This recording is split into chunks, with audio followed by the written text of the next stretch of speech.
નમસ્કાર, તમે જોઈ રહ્યા છો મંતવ્ય ન્યૂઝ અને ગુજરાત 10 સાથે હું આપની સાથે મહેન્દ્ર। સમાચારની શરૂઆત કરીએ તો મહત્વના સમાચાર સામે આવી રહ્યા છે ડાંગ તાપી બાજુથી કે જ્યાં વાતાવરણમાં પલટો આવ્યો છે। ડાંગ સાપુતારા સહિત તળેટી વિસ્તારમાં વાતાવરણમાં પલટો જોવા મળ્યો છે। આકાશમાં કાળા ડિબાંગ વાદળો ઘેરાયા છે, વાતાવરણમાં પલટો જોવા મળ્યો છે ત્યારે જે ઝરમર વરસાદથી ખુશનુમા માહોલ જોવા મળ્યો છે। સાપુતારા છે તેના વાતાવરણમાં ઠંડક જોવા મળી છે। વાતાવરણમાં પલટો આવતા પ્રવાસીઓમાં ખુશીની લહેર જોવા મળી છે। ઝરમર વરસાદને પગલે સમગ્ર પંથકમાં શીત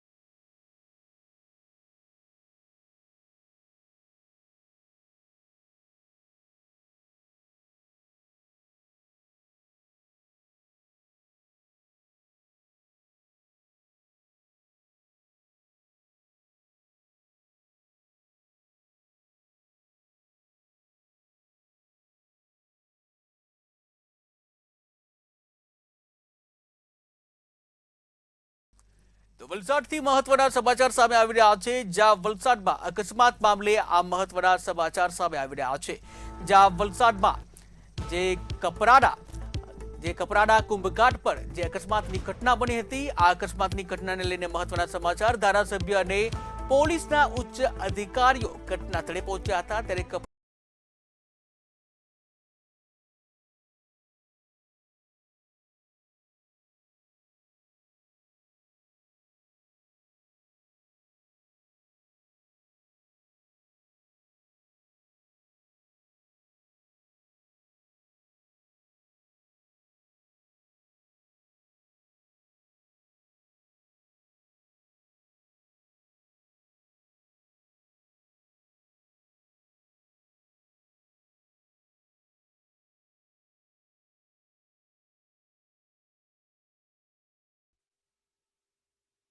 ઉતરતા મારુતિ ઇકો આગળ હતી અને ટ્રક એક પાછળ હતી। કોઈ લોડ ગાડી ભરેલી હતી, એને શું ખબર બ્રેક ફેલ હતી કે ખબર નથી, પરંતુ એ ગાડી જેવી એ ગાડી ઇકોને ટક્કર મારી એટલે જે બ્રેકડાઉન થયેલી ગાડી હતી એમાં ઠોકાઈ ગઈ અને એ ટ્રક જ એના મારુતિ ઉપરથી ચડી જવાના કારણે સ્થળ પર સાત અંદર યાત્રી બેઠા હતા એમાંથી 5 સ્થળ પર ડેથ થઈ ગયા અને 2 જણને સારવાર દરમિયાન હોસ્પિટલમાં ડેથ થઈ ગઈ છે। એટલે મારા માટે ખૂબ દુઃખદ ઘટના છે।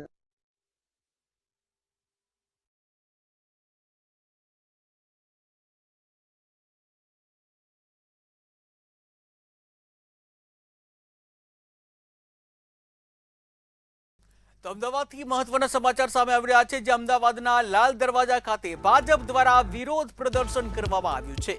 જ્યાં ભાજપ દ્વારા લાલ દરવાજા ખાતે વિરોધ પ્રદર્શન કરવામાં આવ્યું છે। કોંગ્રેસ સામે વિરોધ દર્શાવવામાં આવ્યો છે। વિપક્ષ નેતા રાહુલ ગાંધીનું પૂતળું બાળી પૂતળાનું દહન કરી વિરોધ પ્રદર્શન કરવામાં આવ્યું છે। દિલ્હી ખાતે ભારત મંડપમાં જે યુથ કોંગ્રેસ દ્વારા વિરોધ કરવામાં આવ્યો હતો ત્યારે ભારત મંડપમાં એઆઈને લઈને વિશ્વવ્યાપી પ્રદર્શન ચાલી રહ્યું હતું અને જ્યાં બીજેવાયએમ જે યુવા મોરચા છે યુવા મોરચાના કાર્યકર્તા દ્વારા અમદાવાદમાં આ વિરોધ પ્રદર્શન કરવામાં આવ્યું છે। લાલ દરવાજા ખાતે રાહુલ ગાંધીના પુતળાનું દહન કરવામાં આવ્યું છે। રાહુલ ગાંધીના પુતળાનું દહન કરી ભાજપ દ્વારા ભારે વિરોધ કરવામાં આવ્યો છે ત્યારે અમદાવાદના લાલ દરવાજા ખાતે વિપક્ષ નેતા રાહુલ ગાંધીનું પુતળાનું દહન કર્યું છે। ભારતીય જનતા પાર્ટીની સરકાર, નરેન્દ્રભાઈ મોદીની સરકાર વૈશ્વિક કક્ષાએ એઆઈમાં ભારતનો ડંકો વગાડવા દિલ્હી ખાતે ભારત મંડપમમાં વિવિધ લોકોને જોડી અને ભારત એઆઈમાં કઈ રીતે નેતૃત્વ લઈ શકે એના માટે પ્રયત્નશીલ છે। ત્યારે કોંગ્રેસે તેની હલકી માનસિકતા દેખાડી છે। કોંગ્રેસના નાના કાર્યકર્તા નતા, કોંગ્રેસ યુથ કોંગ્રેસના જવાબદાર રાષ્ટ્ર કક્ષાના સેક્રેટરી અને સ્ટેટ કક્ષાના ઉપાધ્યક્ષ અજય યાદવ જેવા કાર્યકર્તાઓ હતા જે લોકો જવાબદાર પદ ઉપર છે તે લોકોએ નિમ્ન કક્ષાનું ભારતને વૈશ્વિક કક્ષાએ શરમજનક સ્થિતિમાં મૂકવાનો પ્રયત્ન કર્યો છે। તો અન્ય મહત્વના સમાચાર સામે આવી રહ્યા છે। ભાજપના રાષ્ટ્રીય અધ્યક્ષ નીતિન નવીન દ્વારા નેતાઓને લેશન આપવામાં આવ્યું છે। તો મહત્વના સમાચાર સામે આવી રહ્યા છે।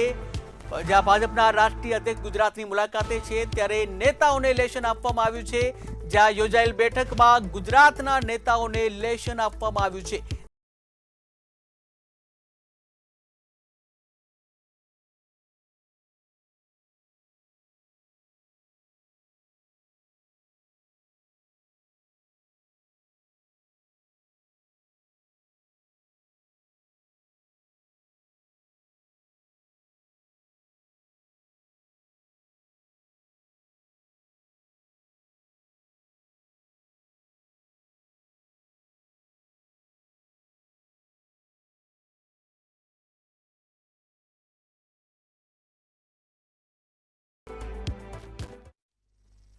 તો અમદાવાદથી મહત્વના સમાચાર સામે આવી રહ્યા છે. જ્યાં અમદાવાદના ધોલેરા ખાતે એઆઈનું મોટું હબ તૈયાર થશે.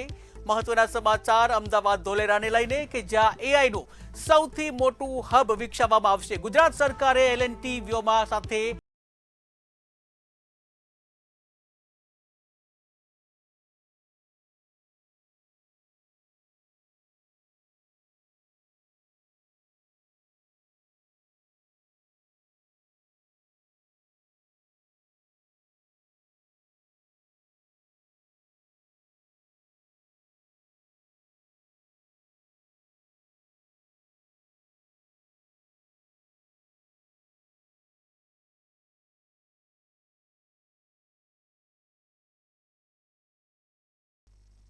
તો અમદાવાદથી અન્ય મહત્વના સમાચાર સામે આવી રહ્યા છે. જે અમદાવાદમાં બોપલ ગોમા જે બ્રિજ છે તેમાં ઓડાની મહત્વની કામગીરી કે જ્યાં બોપલ ગોમા બ્રિજ માટે હવે ઓડા દ્વારા તૈયારી બતાવવામાં આવી છે.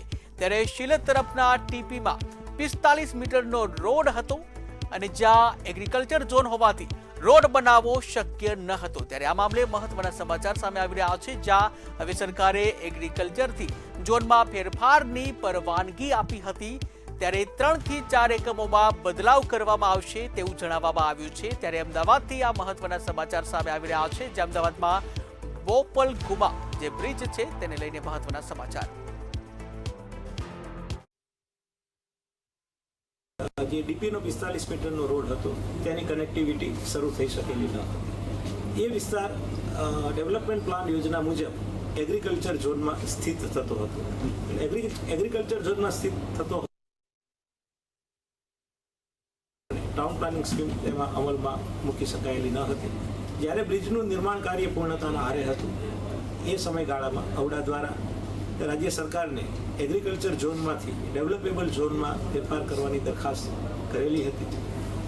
જેના અનુસંધાને રાજ્ય સરકાર દ્વારા ગત સપ્તાહે એ એગ્રીકલ્ચર ઝોનને રેસિડેન્શિયલ 2 ઝોનમાં પરિવર્તિત કરવા માટેનું જાહેરનામું બહાર પાડી અને મંજૂરી આપી છે.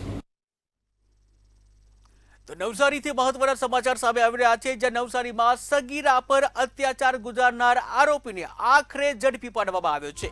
તો નવસારીથી મહત્વના સમાચાર સગીરા પર અત્યાચાર ગુજારનાર આરોપી નરાધમ આરોપી કે જેને આખરે પોલીસે પોતાના સકંજામાં લીધો છે. ઓફિસ બોલાવી સગીરા સાથે અડપલા કરનાર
કટાક્ષ કરતી વડોદરા શહેર કોંગ્રેસ, જ્યાં બજેટ સભામાં 7 કોર્પોરેટરોને સસ્પેન્ડ કરવામાં આવ્યા હતા અને તે મુદ્દે આ વિરોધ કરવામાં આવી રહ્યો છે. ત્યારે કોંગ્રેસ પ્રમુખના સ્માર્ટ સિટી, રોડ રસ્તા અને પાણી માટેના જે આક્ષેપો પણ જોવા મળ્યા. વિપક્ષ નેતા ચંદ્રકાંત શ્રીવાસ્તવ પણ આ વિરોધ પ્રદર્શનમાં ઉપસ્થિત રહ્યા હતા, જ્યાં કોંગ્રેસ દ્વારા એક અનોખો વિરોધ કરવામાં આવ્યો છે. હાથમાં જે સિમ્બોલિક જે લોલીપોપ લઈ અને વિરોધ કર્યો છે. પ્રજાને પ્રતિકાત્મક લોલીપોપ આપી અને જાગૃતિનું કામ કોંગ્રેસ શહેર કોંગ્રેસ સમિતિ દ્વારા કરવામાં આવ્યું છે. ત્યારે વિપક્ષ નેતા ચંદ્રકાંત શ્રીવાસ્તવ પણ આ વિરોધ પ્રદર્શનમાં જોડાયા હતા. ઉલ્લેખનીય છે કે વડોદરા મહાનગરપાલિકામાં બજેટને લઈને ઘમાસાણ જોવા મળી રહ્યું છે. બજેટની સભામાં કોંગ્રેસના કાઉન્સિલરો જ્યારે પ્રજાના પ્રશ્નો માટે ઊભા થયા ત્યારે ભાજપે મેજોરિટીના જોરે અમારા 7 કાઉન્સિલરોને એ બજેટની સત્ર પૂરતા સસ્પેન્ડ કર્યા. ખરેખર તો 20 તારીખ સુધી એટલે કે 8 દિન સુધી આ બજેટની ચર્ચા થવી જોઈએ. 7,609 કરોડનું બજેટ છે ત્યારે પ્રજાલક્ષી પ્રશ્નો માટે અમારા કાઉન્સિલરોએ જે પ્રજા પ્રશ્નોથી પીડાઈ રહી છે, આજે 2 ટાઈમ પીવાનું ચોખ્ખું પાણી નથી મળતું, સારા રોડ રસ્તા નથી મળતા, આખું વડોદરા ખાવડોદા બની ગયું છે, ઠેર ઠેર ટ્રાફિકની સમસ્યા છે, ત્યારે દરેક જગ્યાએ ભ્રષ્ટાચાર છે. આ મુદ્દા લઈને જ્યારે કોંગ્રેસના કાઉન્સિલરો બોલવાના હોય ત્યારે જાણી જોઈને એમને સભામાંથી બરખાસ્ત કર્યા. બજેટની સભામાં લોલીપોપ બજેટ એવું હતું, તમે જોઈ શકો કે ખરેખર દરેક કાઉન્સિલરનો અધિકાર હોય પ્રજાના પ્રશ્નો વાંચા આપવાની હોય ને પ્રજાના પ્રશ્નો અમે કહેવાના હતા બધા. પણ વર્ષોથી જે પરંપરા ચાલતી હતી કે કોઈ પણ કાઉન્સિલર એમના વિસ્તારની રજૂઆતો કરે ને તમે જોઈ શકો કે અમારા વિસ્તારમાં છેલ્લા 30 વર્ષથી સત્તા પર બેઠા પછી ગટરનું પાણી તલાવમાં રોજ આવતું હોય, ડ્રેનેજનું પાણી છોડી દેવામાં આવ્યું હોય, એ કામ ના થતું હોય. અસંખ્ય એવા પ્રશ્નો હતા. વડોદરા શહેરમાં ઠેર ઠેર જગ્યાએ ગંદુ પાણી આવતું હોય.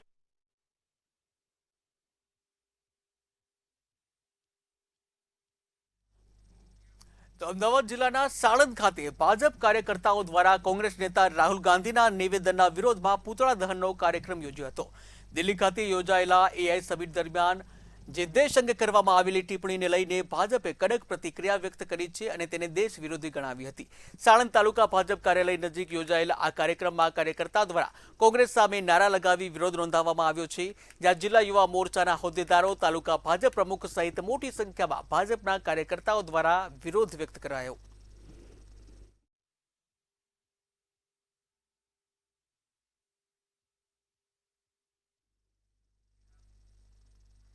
સાણંદમાં નગરપાલિકાની લાલાખ જોવા મળી હતી. કાર્યવાહીના પગલે ગૌરવ પથ અને સ્ટેટ હાઈવે પરથી દબાણો દૂર કરવામાં આવ્યા છે. તેમજ છેલ્લા 2 દિવસમાં 12 વેપારીઓને કુલ 5500 રૂપિયાનો દંડ ફટકારવામાં આવ્યો છે. ગૌરવ પથના 14 મીટર પહોળાઈ અને 600 મીટર લંબાઈના રોડ પરથી નડતરરૂપ દબાણો હટાવી રોડને ખુલ્લો કરવામાં આવ્યો.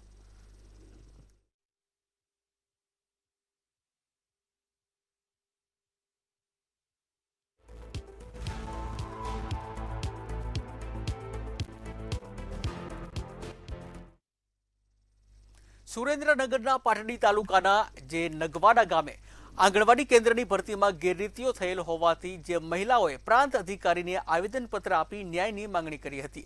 નગવાડા ગામે આંગણવાડી કેન્દ્રમાં સ્થાનિક ન હોવા છતાં પણ જે બીજા ગામના ઉમેદવારને સ્થાનિક રહેણાંકના ખોટા દસ્તાવેજ ઉભા કરી પોતાની ભરતી કરાવી હતી. ત્યારે ગામની સ્થાનિક મહિલા ઉમેદવારો હોવા છતાં અન્ય ગામની મહિલાની ભરતી કરાતા વિવાદ સર્જાયો હતો.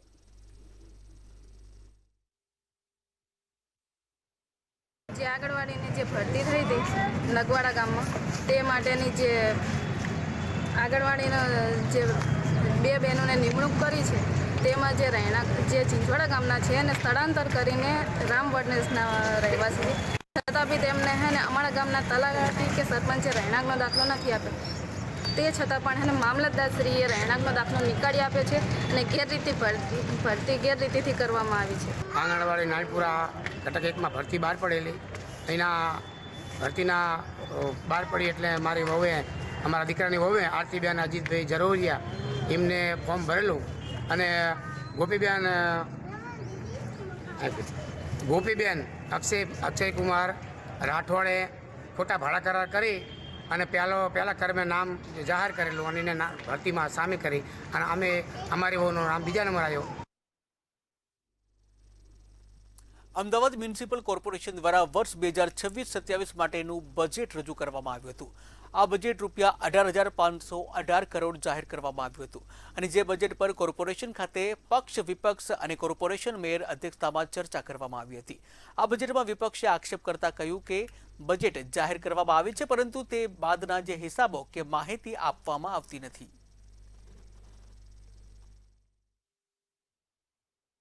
हजारों करोड़ रुपए का बजट तो रखती है, इस वर्ष भी 18,000 करोड़ से अधिक का बजट भारतीय जनता पार्टी ने अहमदाबाद म्युनिसिपल कॉरपोरेशन के सदन में रखा है। सबसे पहला सवाल कांग्रेस पार्टी ये पूछती है कि इसका कोई भी हिसाब किताब नहीं किया गया है। इतना बड़ा बजट रखा जाता हो, जनता के टैक्स के पैसों से बजट रखा जाता हो, लेकिन उसका हिसाब देने की जब बात आती है।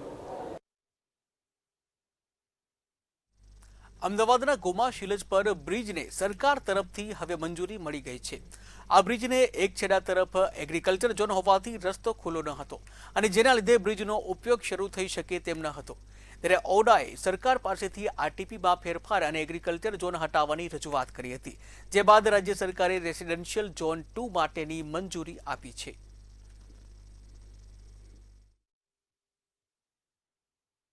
આ જંગલેશ્વર વિસ્તારને સ્લમ વિસ્તાર તરીકે નોટિફાઈડ કરવામાં આવેલ છે, જાહેર કરવામાં આવેલ છે। એટલે સ્લમ વિસ્તાર અન્વયેના જે કંઈ પુનઃવસન માટે યોજનાઓ કરવાની થતી હોય છે તે કરવા માટેની મારી માંગણી છે। શહેરના વિકાસને અવરોધવાની અમારો કોઈ ઈરાદો નથી। અમદાવાદમાં ગેસ ગીઝર બ્લાસ્ટની એક ગંભીર ઘટના સામે આવી છે। આ ગંભીર ઘટનામાં 86% સુધી દાઝી ગયેલા 10 વર્ષીય બાળકને નવજીવન મળ્યું હતું। રાજસ્થાનના રહેવાસી આ પરિવાર સાથે બનેલી જે ઘટના, જે આ દુર્ઘટનામાં જે બાળક અને તેના પિતા બંને ગંભીર રીતે દાઝી ગયા હતા, પરંતુ સમયસર અને નિષ્ણાતોની સારવારને કારણે બાળક હવે સંપૂર્ણ સ્વસ્થ બની પોતાના રૂટીન જીવનમાં પરત ફર્યો હતો। 18મી તારીખે એમને બર્ન્સ થયું હતું ગયા મહિને અને રાત્રે 12 વાગે એટલે 19મી સ્ટાર્ટ થઈ એ વખતે આવ્યા હતા। રાત્રે મેં આવીને જોયું અને તરત નિર્ણય લીધો કે એને બાયોલોજિકલ સ્કિન કવર્સથી કવર કરી દઈએ કાલે સવારે, કે રાહ જોવા જેવું નથી। 90% ત્યાં નિદાન કર્યું તો મેં 86% કર્યું અને પછી ઇમિડિયેટલી બીજા દિવસે એનેસ્થેસિયાના અંડરમાં આ બાયોલોजिकल स्किन कवर्स મૂકી। सबसे पहला एक्शन ये है कि जहाँ बर्न हुआ है वहाँ से बाहर निकलें इमिडिएटली। जो भी पानी मिले जिस पार्ट पे, पहली चीज़ है कि पानी उसके ऊपर डालें। अगर जैसे सर ने बोला स्मोक पर्टिकुलरली इससे भी ज़्यादा डेंजरस है, वहाँ पे ना रहें। बर्न एरिया से बाहर निकलना सबसे पहली प्रायोरिटी। संडे 18 जनवरी के दिन संडे था, सब घर पे ही थे हम लोग। दिन में नहाने के लिए बच्चे को बोला तो उसमें क्या है, बाथरूम के यहीं खड़ा था ये, तो गैस गीज़र लगा हुआ है घर पे, तो उसमें क्या हुआ कि चला नहीं उससे, तो उसने पापा को बुलाया, पापा नहीं चल रहा है, तो वो गए तो शायद गैस क्या बाहर लीक हो गई थी थोड़ी बहुत, तो उससे क्या है कि बच्चे ने किया या पहले से लीक हो रही थी, तो पापा ने जाके इसके एकदम वो स्विच ऑन किया, तो जो बाहर जो गैस थी तो ब्लास्ट हो गई। ગુજરાત વિધાનસભામાં રાજ્યના ગૃહમંત્રી અને નાયબ મુખ્યમંત્રી હર્ષ સંઘવીએ એક અત્યંત સંવેદનશીલ અને સામાજિક મહત્વ ધરાવતા નિર્ણયની જાહેરાત કરી છે। જોઈએ આ ખાસ રિપોર્ટ। હવે વરવધુએ વધુ દસ્તાવેજો રજૂ કરવાના રહેશે। લગ્નની નોટરીને હવે ગંભીરતાથી લેવામાં આવશે। હવે તલાટી ચકાસણી કરશે સત્તા ઉપરી અધિકારી પાસે। હવે રજિસ્ટ્રાર ઉપરી અધિકારી પાસે સત્તા। હવે માતા પિતાની લગ્નની નોંધણીની જાણ કરાશે। માતા પિતાનું સરનામું, આધાર કાર્ડ, ફોન નંબર ફરજિયાત। રાજ્ય સરકાર ગુજરાત લગ્ન નોંધણી અધિનિયમ 2006ના નિયમોમાં ધરખમ સુધારા કરવા જઈ રહી છે। આ સુધારા પાછળનો મુખ્ય ઉદ્દેશ્ય પ્રામ લગ્નના નામે થતી છેતરપિંડી રોકવાનો અને લગ્ન પ્રક્રિયામાં પારદર્શિતા લાવવાનો છે। સરકારે આ નિયમોમાં સુધારો કરવા માટે લોકશાહી અભિગમ અપનાવ્યો છે। આગામી 30 દિવસ સુધી રાજ્યના આરોગ્ય અને પરિવાર કલ્યાણ વિભાગ દ્વારા લોકો પાસેથી વાંધા અને સૂચનો મંગાવવામાં આવ્યા છે। નાગરિકો આરોગ્ય વિભાગની સત્તાવાર વેબસાઇટ પર પોતાના મંતવ્યો મોકલી શકશે, જેના આધારે નવા નિયમોને અંતિમ ઓપ આપવામાં આવશે। લગ્ન નોંધણી બાબતે રાજ્યની લાખો માતાઓની વેદનાને વાચા આપતા રાજ્યના લોકપ્રિય મુખ્યમંત્રી આદરણીય શ્રી ભૂપેન્દ્રભાઈ પટેલના માર્ગદર્શનમાં લગ્ન નોંધણીના નિયમોમાં રહીને લગ્ન નોંધણીની પ્રક્રિયામાં ટ્રાન્સપરન્સી અને કડકાઈ જોડેના નવી પદ્ધતિઓ રાજ્ય સરકાર દ્વારા ડિક્લેર કરવામાં આવી છે.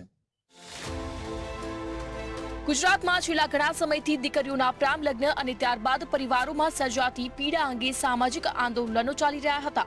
ખાસ કરીને પાટીદાર સમાજ અને અન્ય ક્ષત્રિય ઠાકોર સમાજની સંસ્થાઓએ લાંબા સમયથી માંગ કરી હતી કે લગ્ન નોંધણી વખતે માતા પિતાની સહી ફરજિયાત હોવી જોઈએ. લગ્ન જે તે સ્થાનિક વિસ્તારમાં જ નોંધવા જોઈએ. અગાઉ અનેક સામાજિક સંગઠનોએ સચિવાલયમાં રજૂઆતો કરી હતી. આ મુદ્દે માત્ર સત્તાધારી પક્ષ જ નહીં પરંતુ વિરોધ પક્ષના નેતાઓએ પણ અવાજ ઉઠાવ્યો હતો. આ સુધારો માત્ર કાયદાકીય પ્રક્રિયા નથી પરંતુ ગુજરાતના સામાજિક તાણાવાણાને સુરક્ષિત રાખવાનો પ્રયાસ છે. હવે જોવાનું એ રહેશે કે 30 દિવસમાં આવનારા સૂચનો બાદ સરકાર માતા પિતાની સંમતિના કયા સ્તરને કાયદાકીય સ્વરૂપ આપે છે. બ્યુરો રિપોર્ટ, મંતવ્ય ન્યૂઝ.